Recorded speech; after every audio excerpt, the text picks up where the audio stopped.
Good morning. It's Friday, May 10th. The war in the Middle East is now 217 days old. I'm Jonathan Schanzer, Senior Vice President for Research at Foundation for Defense of Democracies. Welcome back to the FDD Morning Brief.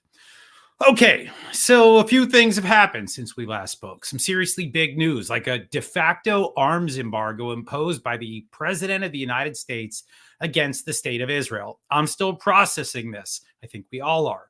We'll talk about it straight away here live on the FDD Morning Brief.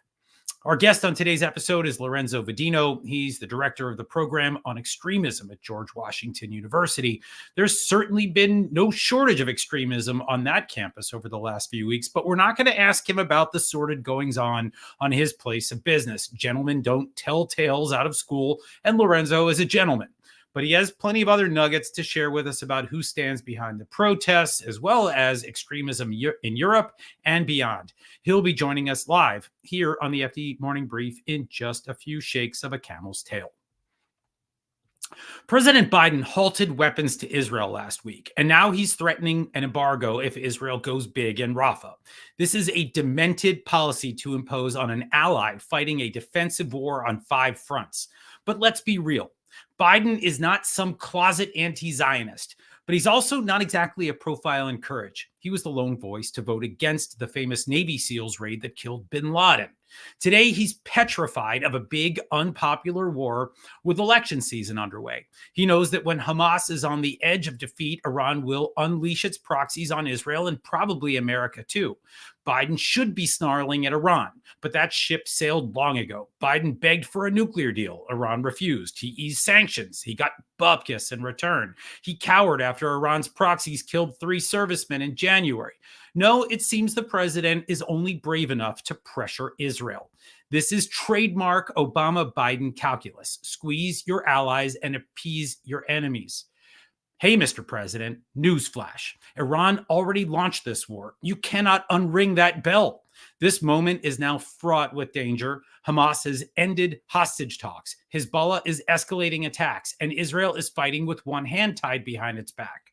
Then there's this. No country in the Middle East wants an alliance with the United States right now. We simply don't appear reliable. This is an historic moment in the Middle East. It's also a shameful moment for America. Now for your headlines, and there were plenty to choose from today.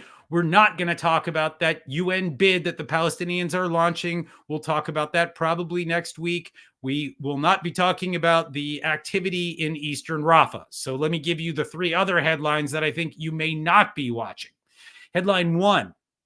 Canada's House of Commons passed a motion to designate the Iranian Islamic Revolutionary Guard Corps as a terrorist organization.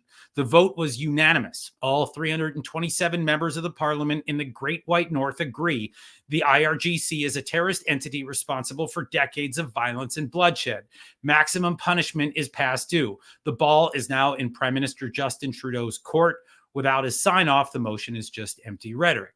Unfortunately, empty rhetoric is Trudeau's superpower. Canadian lawmakers passed a similar motion in 2018 to list the IRGC as a terrorist group. Trudeau ignored that call, and 2 years later, he ate some serious crow. In January 2020, the IRGC shot down a passenger plane, killing 85 Canadians on board. 4 years later, Trudeau finally has an opportunity to send the Iranians a clear message. Will he rise to the occasion? Let's find out. Headline 2, Hezbollah has reportedly rejected a French proposal for the Israeli-Lebanon border. The reports are still fuzzy, even conflicting, but according to Israeli media, the French proposal called on Hezbollah's elite Radwan forces to withdraw 10 kilometers from the border. Hezbollah said no. The proposal also called for a larger UN peacekeeping force in the area. Hezbollah again said no. And the proposal called for a new Lebanese army observation post along the border. And again, Hezbollah said no. The north remains an active front. Hezbollah's cross-border fire killed 3 Israeli soldiers this week, and that brings the total number of Israelis killed in the north since October 8th to 23. And don't forget that an estimated 100,000 residents of northern communities cannot return to their homes. This war is not just about Gaza, folks. It never was. And I remind you every couple of episodes here at the FDD Morning Brief, watch the north. That's the big one. And headline 3, the Houthis attacked 2 ships in the Gulf of Aden. The Houthis claim the ships were Israeli. A spokesman for Iran's proxy in Yemen declared that it launched drones and ballistic missiles at these ships in the name of the Palestinian cause. Oh, and the Houthis also justified this attack as revenge for US and UK strikes in and around Yemen, which, if you'll recall, the Americans and Brits only started launching after the Houthis began targeting commercial traffic in the Red Sea, shutting down an estimated 10% of world maritime trade. In a televised address, Houthi chief Abdul Malik al-Houthi vowed that his group would continue to target any ship doing business with Israel. He called this the 4th stage of escalation. I really can't point to stage 1, 2, or 3. And apparently stages 5 and 6 are already in the works. Lots of counting over there in Yemen. And you can probably count on more counting because the Iranians continue to order their proxies to wage war across the region. All right, it's time to talk about extremism with Lorenzo Vidino. Lorenzo is a true expert on Islamism and the mobilization of jihadi networks in the West. I've watched his work for years now, so now you get to do the same right here live on the FDD Morning Brief. Welcome, Lorenzo Vidino. Thank you. Good morning, Jonathan. Good morning, everybody. Good morning. All right, well, let's start with some basics. You have tracked the activities of a number of Hamas-supporting organizations here in America over the years. Which ones do you see active right now since the war began in October? And I guess specifically, which ones do you see on campuses? Well, first of all, it's a history that goes back to the 1960s, 1970s. That's what a lot of people don't realize, that Hamas set up shop in the US even before becoming Hamas. Which is in the late 80s. So you had Palestinians, members of the Muslim Brotherhood, that moved to the US mostly as students and set up networks, with Chicago and Dallas being sort of the main hubs for that. And since then, they have created structures over structures, layers of organizations, and to some degree, the names don't mean much. It's the people behind them, and it's really this core group of individuals, many of them tied by family ties, of course, by ideology, by business. It's this big cluster of activists, very skilled, now at the second generation. And of course, in typical Muslim Brotherhood fashion, they have created an endless stream of organizations, an alphabet soup of lobbying groups, charities, schools, activist groups, but change over time for a variety of reasons, partially to create the sort of a confusion in people who follow them and the difficulty of tracking them and giving the impression of being a lot of people when in reality it's a small cluster. So the latest iterations, if you're talking specifically about campuses, are entities that clearly trace their roots to this network, although in some cases it's a bit more diluted.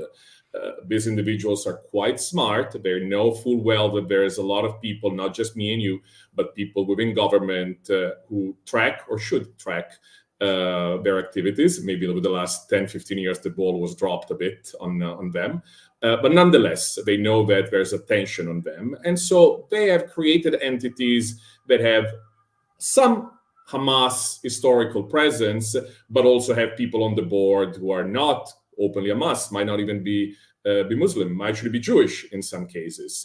So clearly the names have been, a lot of people have been talking about some of the groups active on campuses, entities like Jewish Voices for Peace within our lifetime, and of course, the Students for Justice in Palestine. Would I call these entities Hamas entities? Directly not. Do I think that they mimic, parrot, and disseminate Hamas talking points? Yes. Do they have historical ties to Hamas? Yes. All right, well, let me ask you about one group in particular, American Muslims for Palestine, or AMP. They are the group that has historical ties to several Hamas charities that were previously shuttered by authorities here in America. Do you see them active on campus right now? Very much so, both directly and indirectly. You're perfectly right about them being a successor organization to some of the first entities that were dismantled by the US government in the early 2000s. Designations and trials, ending with the Holy Land Foundation trial in 2008. But again, it's not about organizations, it's about people.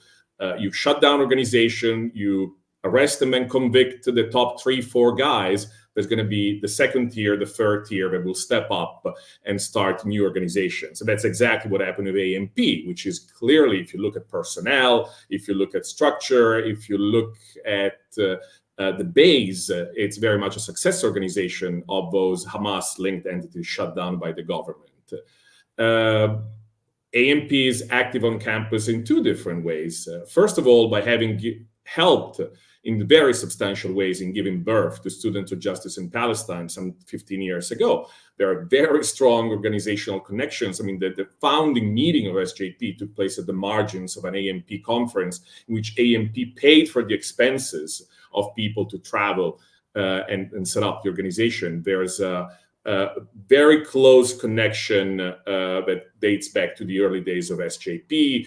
There's money exchanges, but you also see AMP people speaking on campuses, people like Osama Bouir Shaid, who's one of the historical figures in this network we've been describing, has been active on campuses. We've seen a lot of these old timers coming back on campuses. We even seen people like Sami Al-Aryan, convicted as a top Palestinian Islamic Jihad fundraiser in America some 15 years ago, now speaking via Zoom from Turkey on campus in Chicago. So a lot of the old guard is back and is very good at manipulating some of the young and naive kids that on campus are protesting. All right. Well, what about in Europe? Are there, I mean, I know you track a lot of these groups in Europe. Are there groups that you are watching right now that are of particular concern? We've, of course, seen the unrest all across Europe, capitals across Europe. What are you watching there? Yeah, it's a bit of a different dynamic to some degree, Europe. I think the UK is more similar to the US in certain ways. I think in Europe is more, in continental Europe, is more of a street dynamic rather than a campus-dominated dynamic, although we have universities in Sciences Po in Paris being occupied. But it's a bit of a different dynamic. One can make a bigger point about sort of woke ideology on campus, and the deeper that ideology is, and I think the UK and the US have deeper penetration of that ideology, the more active our campuses, while in continental Europe is really more of a street dynamic. You'll find on some level some of the similar dynamics to the US when it comes to all these entities which are clearly Hamas spin-offs run by individuals who have been on the ground in each European country for 30, 40 years, well known, everybody knows who they are, but of course difficult to really, from a law enforcement point of view, do anything about them because they're quite good at hiding some of the illegal activities they carry out, or anyway, there are severe evidentiary issues. A group that is interesting in Europe, that is also active in the US, but hasn't gotten much attention in the US, is Samidoun. Samidoun is more on the Marxist, left-leaning, PFLP-linked side of things, although it's very happy to celebrate what Hamas does. And in some cases, and you do see that, for example, with Students of Justice in Palestine, where you have an interesting mix of Hamas and Samidoun together. SJP is very fascinating from that point of view, in which it brings the two narratives, the Islamist and the ultra-left-leaning, together in a fairly natural way. But Samidoun has a very big presence in countries throughout continental Europe. The Germans banned it because of their anti-Semitism laws and the fact that Samidoun was handing out sweets on the afternoon of October 7th gave the push to the Germans to do so. But again, you ban the organization, the activists are still going to be there. It's this endless cat and mouse game, which we all have to deal with in Western democracies. It's almost inevitable. Yeah, and I'll just note that Samidoun, the Israelis have designated as a terror group, and we've not seen anyone else, at least for now, follow suit on this. The Israelis have been very clear about the terrorism connections there. It's also, I think, important to note that in recent years, we've heard that the Iranians have been funding PFLP, which may be the glue that we're talking about here that brings everybody together. Let me ask you, I mean, you mentioned Germany, but, I'm curious about some of these other European governments. Have they stood up to these activities? Which ones would you say are at the top of the heap in terms of a tougher response? Which governments have backed down or cowered in the face of intimidation? I mean, it's been kind of a spectrum, right? Yeah, it is. And listen, there's no question that historically the US has been much more aggressive, although it goes in ebbs and flows also in the US in terms of pursuing Hamas networks. The Europeans, for the most part, now Germany has actually been one of the best ones. I would say, obviously, things have changed since October 7th, and I think there's another couple of events that have taken place around December of last year that have also changed the mood a bit in Europe. It hasn't gotten much news in the US, but there was a series of plots in continental Europe by Hamas, and that's a game changer. Hamas has always used Europe as a sanctuary, never really planned attacks over there, but exactly like the FBI director said in testimony before Congress, that might change in a conflict. The conflict might lead Hamas to change his posture. And we did see the Germans carrying out a very large operation with ramifications in the Netherlands and in Scandinavia, arresting people for planning terrorist attacks against Israeli and Jewish targets, with weapons being hidden in Eastern Europe. The Italians carried out a similar operation in central Italy a month ago.